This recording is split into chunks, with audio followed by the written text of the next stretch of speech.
नमस्कार, आप देख रहे हैं जनता समाचार, जनता के लिए जनता की आवाज। आइए नजर डालते हैं शहर और देश प्रदेश की कुछ खास खबरों पर।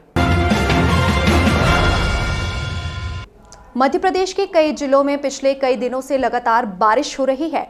इससे प्रदेश में बाढ़ जैसे हालात उत्पन्न हो गए हैं। कई गांव और सड़क जलमग्न हो गए हैं।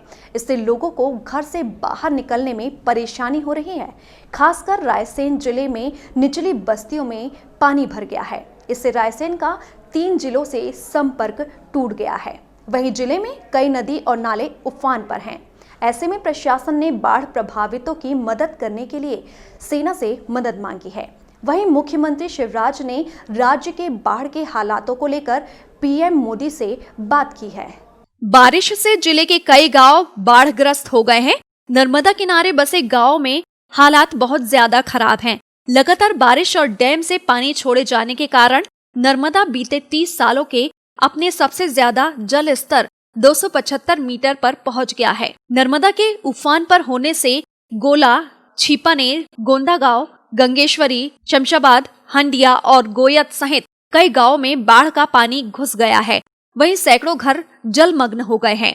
हंडिया में नेशनल हाईवे पर बना पुल शनिवार से ही अभी तक बंद है। नर्मदा में पानी ज्यादा होने से पुलिस विभाग ने पुल से भारी आवागमन बंद कर रखा है। हरदा जिले में जिला प्रशासन ने लगभग 5000 लोगों को बाढ़ के पानी से निकालकर सुरक्षित स्थानों पर पहुंचाया है। बारना बांध के कल से सभी 8 गेट से पानी निकाला जा रहा है। नर्मदा के तट वाले गांव के कई घरों को खाली करा दिया गया है। नर्मदा पुल बोरास पर 10 फीट पानी जमा हो जाने से रायसेन का नरसिंहपुर से संपर्क टूट गया है। लगातार हो रही बारिश से सभी नदी नाले उफान पर हैं। यहाँ जनजीवन अस्त व्यस्त हो गया है। कई जिलों पर निचली बस्तियों के घरों में पानी भर गया है। इससे लोग परेशान हैं। वहीं बाढ़ प्रभावित लोगों को रेस्क्यू किया जा रहा है। प्रशासन पूरी तरह से अलर्ट है। सेना से भी जिला प्रशासन ने मदद मांगी है।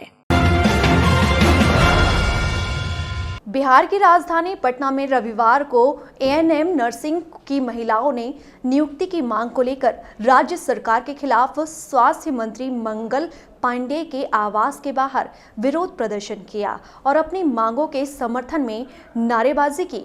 महिला स्वास्थ्य कर्मियों ने बताया कि प्रदेश सरकार कई वर्षों से एएनएम की बहाली नहीं कर रही है। सरकार को जल्द से जल्द बहाली करनी चाहिए। इससे पहले 25 अगस्त को भी राज्य में संविदा पर काम कर रहे एएनएम स्वास्थ्य कर्मियों ने स्वास्थ्य मंत्री के घर के बाहर प्रदर्शन किया था। एएनएम स्वास्थ्य कर्मी पिछले काफी समय से नियमित नियुक्ति और समान वेतन की मांग कर रहे हैं। संविदा पर काम करने वाले स्वास्थ्य कर्मियों का कहना है कि वे सामान्य श्रेणी के कर्मचारियों से कहीं अधिक काम करते हैं। इसके बावजूद उन्हें वेतन कम दिया जाता है। इतना ही नहीं, वर्षों से संविदा पर काम करने के बाद भी सरकार उन्हें नियमित करने के बारे में नहीं सोच रही है। बिहार में विधानसभा चुनावों के लिए सभी पार्टियों के बीच वार्ताओं और डिजिटल रैलियों का दौर जारी है।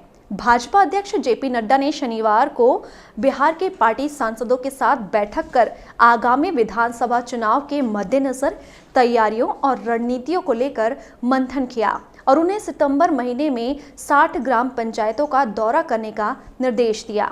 नड्डा ने पिछले दिनों बिहार प्रदेश कार्य समिति की बैठक को संबोधित करते हुए स्पष्ट कर दिया था कि आगामी चुनाव मुख्यमंत्री नीतीश कुमार के नेतृत्व में जनता दल यूनाइटेड और लोक जनशक्ति पार्टी के साथ मिलकर लड़ा जाएगा।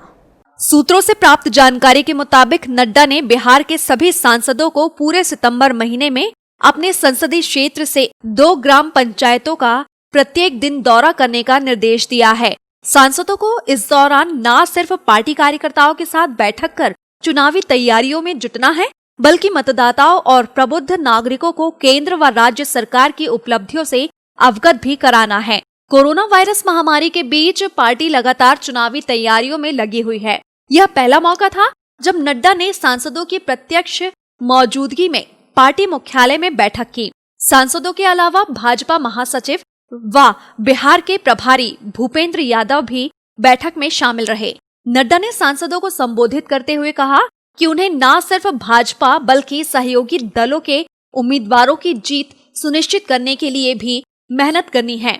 बिहार प्रदेश भाजपा अध्यक्ष संजय जायसवाल ने बैठक के बारे में पूछे जाने पर पत्रकारों को बताया कि नड्डा ने पार्टी सांसदों से कहा कि वे आगामी विधानसभा में भाजपा और राजग के घटक दलों के उम्मीदवारों की जीत सुनिश्चित करने के लिए काम करें। जदयू के नेतृत्व में एनडीए पिछले लगभग 15 सालों से बिहार की सत्ता में है।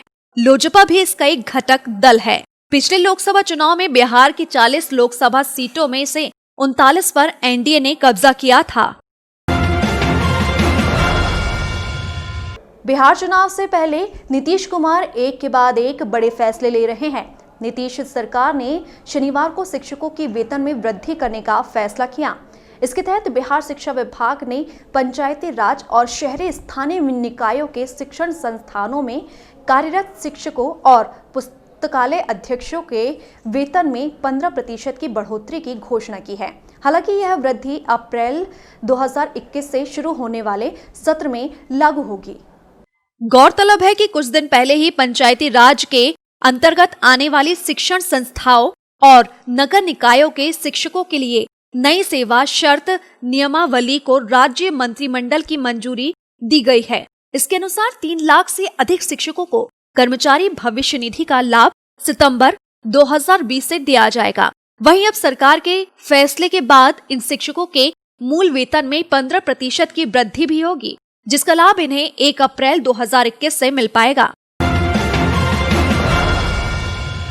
कोरोना महामारी की चुनौती के बीच देश अनलॉक 4 की ओर कदम बढ़ाने के लिए तैयार है। इसमें कंटेनमेंट जोन के बाहर लगभग सारी गतिविधियों की इजाजत दे दी गई है। अनलॉक 4 के दिशा निर्देशों में केंद्रीय गृह मंत्रालय ने साफ कर दिया कि राज्य सरकारें अपनी मर्जी से कंटेनमेंट जोन के बाहर कोई लॉकडाउन नहीं लगा सकेगी। कुछ गिनी चुनी गतिविधियों को छोड़कर अन्य सब की अनुमति मिलेगी।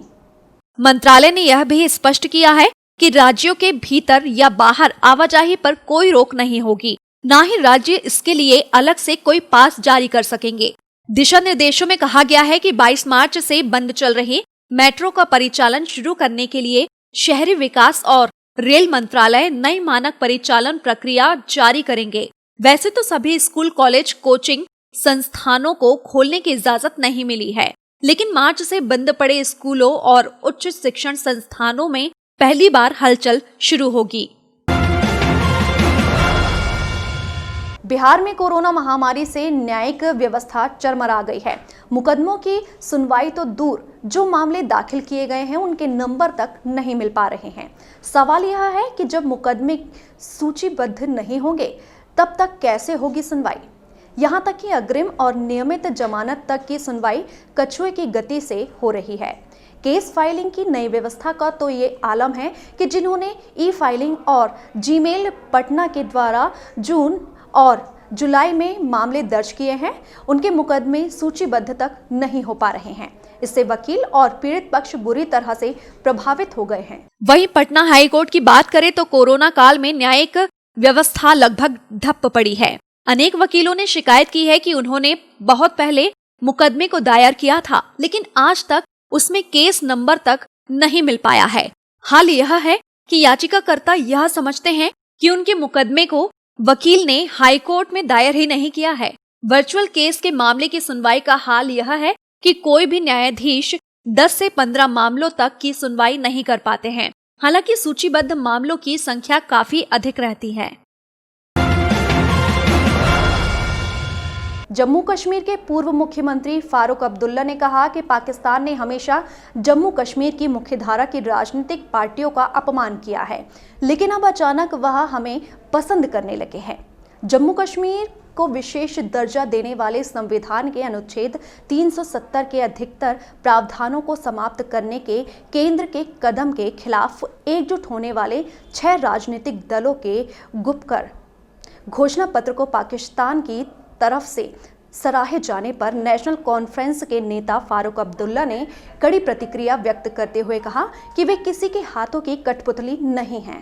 पाकिस्तान के विदेश मंत्री शाह महमूद कुरैशी ने हाल ही में एक बयान दिया था। उन्होंने कहा था कि नेशनल कॉन्फ्रेंस, पीडीपी, कांग्रेस और 3 अन्य दलों ने जो घोषणा पत्र जारी किया है वो कोई सामान्य घटना नहीं है, बल्कि अहम घटनाक्रम है। पूर्व मुख्यमंत्री ने इसी पर प्रतिक्रिया देते हुए यह बात कही। जम्मू कश्मीर के पूर्व मुख्यमंत्री फारूक अब्दुल्ला ने कहा कि पाकिस्तान ने हमेशा जम्मू कश्मीर की मुख्य धारा की राजनीतिक पार्टियों का अपमान किया है, लेकिन अब अचानक वह हमें पसंद करने लगे हैं। अब्दुल्ला ने कहा, मैं यह स्पष्ट कर दूं कि हम किसी के हाथों की कठपुतली नहीं है, ना तो नई दिल्ली के और ना ही सीमा पार किसी के। हम जम्मू कश्मीर की जनता के प्रति जवाबदेह हैं और उनके लिए काम करेंगे। अब्दुल्ला ने भारत और पाकिस्तान से सभी की भलाई के लिए बातचीत शुरू करने का अनुरोध किया। उन्होंने कहा कि जब भी संघर्ष विराम के उल्लंघन की घटनाएं होती हैं, तो नियंत्रण रेखा के दोनों ओर हमारे लोग मारे जाते हैं। ईश्वर के लिए इसे रोकिए। इसी के साथ ही फिलहाल इस बुलेटिन में सिर्फ इतना ही। शहर की तमाम खबरों को जानने के लिए बने रहिए जनता समाचार के साथ।